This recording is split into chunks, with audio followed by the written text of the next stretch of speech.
আপনি প্রতিদিন যে সাদা চিনি খান সেটা যদি বলি সব সময় আখ থেকে আসে না, তাহলে হয়তো প্রথমে অবাক হবেন।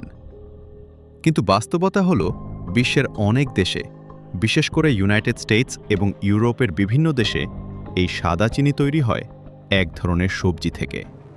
আর সেই সবজির নাম হলো সুগার বিট। স্বাগতম আপনার নিজের চ্যানেল টেকনো এক্সপ্লেইনসে। আজকের ভিডিওতে আপনি জানতে যাচ্ছেন কিভাবে মাটির নিচে জন্মানো এই সাধারণ দেখতে বিটরুট থেকেই তৈরি হয় আপনার প্রতিদিনের সাদা চিনি। আর এই পুরো প্রক্রিয়ার ভেতরে আসলে কি ঘটে সেটাও জানবেন একদম সহজ ভাষায়। ভিডিওটা শেষ পর্যন্ত দেখবেন, কারণ শেষের দিকে আমি বলবো কেন এই সাদা চিনি বেশি খাওয়া আপনার শরীরের জন্য ঝুঁকিপূর্ণ।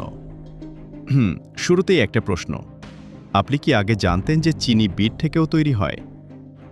জানলে কমেন্টে লিখে জানান, না জানলে এখনই লিখুন নতুন কিছু শিখলাম। চলুন শুরু করি। সাধারণত আমরা মনে করি চিনি মানেই আখ, কিন্তু বাস্তবে চিনি তৈরির আরেকটি বড় উৎস হল এই সুগার বিট। দেখতে অনেকটা মোটা সাদা গাজরের মতো হলেও এর ভেতরে থাকে প্রচুর পরিমাণে প্রাকৃতিক চিনি।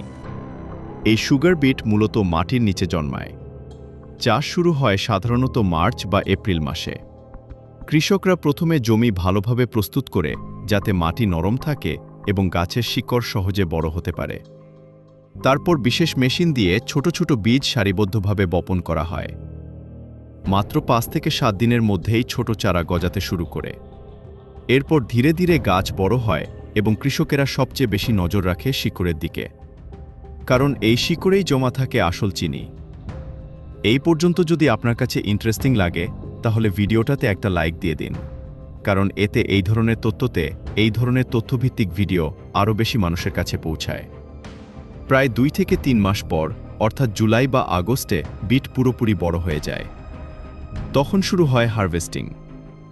বড় বড় হারভেস্টার মেশিন মাটির নিচ থেকে বিট তুলে ফেলে, উপরের পাতা কেটে দেয় এবং শিকড় আলাদা করে। এরপর এই বিটগুলো ট্রাকে করে সরাসরি ফ্যাক্টরিতে নিয়ে যাওয়া হয়। ফ্যাক্টরিতে ঢোকার পর প্রথম কাজ হলো পরিষ্কার করা। বড় বড় ওয়াশিং মেশিনে বিটগুলো ধুয়ে মাটি ও ময়লা দূর করা হয়। এরপর কাটার মেশিনে বিটগুলোকে পাতলা স্লাইসে কেটে ফেলা হয়।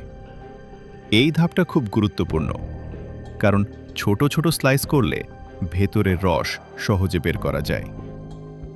তারপর এই কাটা বিটগুলোকে নিয়ে যাওয়া হয় একটি বড় ডিফিউশন ট্যাঙ্কে। এখানে গরম পানির সাহায্যে বিট থেকে রস বের করা হয়। অনেকটা চা বানানোর মতো, শুধু পার্থক্য হলো এখানে চা পাতা না দিয়ে বিট ব্যবহার করা হচ্ছে। এই রসকে বলা হয় কাঁচা রস, কিন্তু এই অবস্থায় এটি খাওয়ার উপযোগী নয়। এতে থাকে ময়লা, প্রোটিন, বালু এবং বিভিন্ন অপ্রয়োজনীয় উপাদান। এখন একটা প্রশ্ন আপনার জন্য, আপনি কি মনে করেন এই রস সরাসরি খাওয়া যায়? কমেন্টে আপনার উত্তরটা লিখে জানান। এরপর শুরু হয় পরিষ্কার করার ধাপ। এই কাঁচা রসে চুন জাতীয় পদার্থ মেশানো হয়, যা ময়লাগুলোকে উপরে ভাসিয়ে তোলে। তারপর ফিল্টার করে সব অপ্রয়োজনীয় অংশ আলাদা করা হয়। এভাবে ধীরে ধীরে রস পরিষ্কার হয়ে হালকা হলুদ রঙের তরলে পরিণত হয়। এরপর এই তরলকে বড় বড় মেশিনে ফোটানো হয়। পানি শুকিয়ে গেলে এটি ঘন হয়ে যায়। এই ঘন অংশেই থাকে চিনির মূল উপাদান। এরপর ঠান্ডা করার মাধ্যমে ধীরে ধীরে চিনির দানা তৈরি হতে থাকে। তবে এই দানাগুলো প্রথমে সাদা হয় না। এগুলো দেখতে বাদামি বা ধূসর রঙের হয়, যাকে বলা হয় র সুগার। এই পর্যন্ত যদি আপনি এখনও দেখছেন, তাহলে বুঝতে পারছি আপনি সত্যি নতুন কিছু শিখতে ভালোবাসেন। ভিডিওটা শেয়ার করে আপনার বন্ধুকেও জানিয়ে দিন। এরপর শুরু হয় রিফাইনিং। এই র সুগারকে আবার গলিয়ে বিভিন্ন প্রক্রিয়ায় পরিষ্কার করা হয়। কিছু নিরাপদ কেমিক্যাল ব্যবহার করে এটাকে আরও বিশুদ্ধ করা হয়। তারপর আবার দানা তৈরি করে শুকানো হয়। শেষে স্বয়ংক্রিয় মেশিনে প্যাকেট করে বাজারে পাঠানো হয়।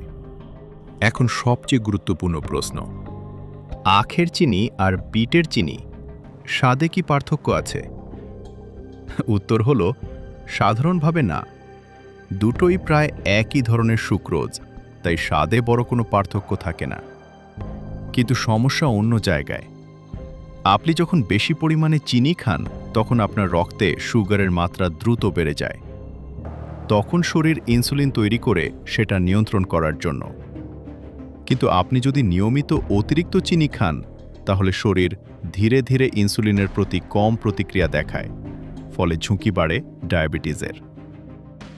তাই যতটা সম্ভব নিয়ন্ত্রণে চিনি খাওয়াই সবচেয়ে ভালো। শেষ করার আগে একটা কথা, আপনি কি এখন থেকে চিনি খাওয়ার ব্যাপারে একটু সচেতন হবেন? আপনার মতামতটা অবশ্যই কমেন্টে জানান। টেকনো এক্সপ্লেন্সে আমরা সব সময় এমন তথ্য নিয়ে আসি যেগুলো আপনার দৈনন্দিন জীবনের সাথে জড়িত, কিন্তু অনেক সময় আপনার জানা থাকে না। ভিডিওটি ভালো লাগলে লাইক দিন, শেয়ার করুন এবং চ্যানেলটি সাবস্ক্রাইব করে রাখুন যাতে পরবর্তী ভিডিও মিস না করেন। আবার দেখা হবে নতুন কোনো চমকপ্রদ তথ্য নিয়ে।